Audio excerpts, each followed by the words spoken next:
പഴയ കാലഘട്ടത്തിലെ നടന്നുകൊള്ളുന്ന നിലപാട് മുസ്ലിം ലീഗ് ഉണ്ടാക്കിയതും സമസ്ത ഉണ്ടാക്കിയ കാലഘട്ടത്തിലുള്ള ബാഫത്തിനങ്ങളുടെ കാലത്തൊക്കെ ഈ സാധാത്തുക്കളായ ആത്മീയ നേതാക്കന്മാർ സമസ്തയുടെ ആദർശ വ്യതിയാനമുള്ള മുജാഹിദ് ജമാഅത്തെ ഇസ്ലാമി സംഘടനകളുടെ സമ്മേളനം പങ്കെടുക്കാറില്ല.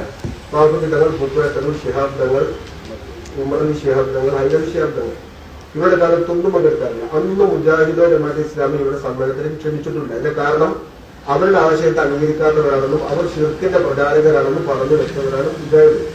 അതുപോലെ തന്നെ ഈ ആശയ വ്യതിയാനം അവരുടെ ഭാഷയിലുള്ള ഈ തങ്ങന്മാർ അവർ വിളിക്കാറില്ല.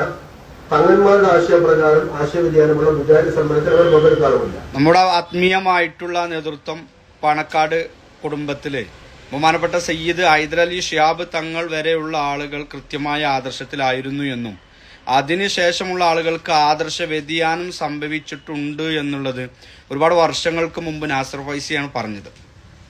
ആ പറഞ്ഞതിന് ശേഷം ഒരു പാർട്ടിക്കാരെയോ കപടമായി പാണക്കാട് സ്നേഹം അഭിനയിക്കുന്ന ആരെയും കണ്ടിട്ടില്ലേ. പറഞ്ഞത് കൂടത്തായി ആയതുകൊണ്ടായിരിക്കാം അല്ലേ. കൂടത്തായിക്ക് അന്നൊന്നും ചെറിയൊരു മാറ്റം വന്നു. അന്ന് താടി മുടി നരച്ചിട്ടില്ലായിരുന്നു. ഇന്നിപ്പോൾ താടി മുടി നരച്ചു.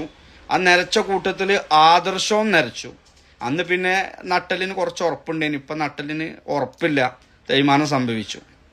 എന്നിട്ട് ഇങ്ങനെയുള്ള ആളുകൾ ഇപ്പം എന്തിനോ വേണ്ടി കാണ്ട് ആരൊക്കെയോ സുഖിപ്പിക്കാൻ വേണ്ടിയിട്ട് ബഹുമാനപ്പെട്ട സമസ്തയെ അതിൻ്റെ കാര്യങ്ങളും അതിന് കൃത്യമായി നിലപാട് പറയുന്നത് കൊണ്ട് അവരെ ഓരോ പേരിൽ ചാപ്പ കുത്തി അവരെ സംഘടനയിൽ നിന്ന്, പ്രസ്ഥാനത്തിൽ നിന്ന്, മുഷാവറയിൽ നിന്ന് പുറത്താക്കണമെന്നൊക്കെ പറയാൻ ആദ്യം അവനാൻ്റെ ഒരു ക്വാളിറ്റി നോക്കണ്ടേ, എന്നിട്ടല്ല അങ്ങനെ പറയേണ്ടത്.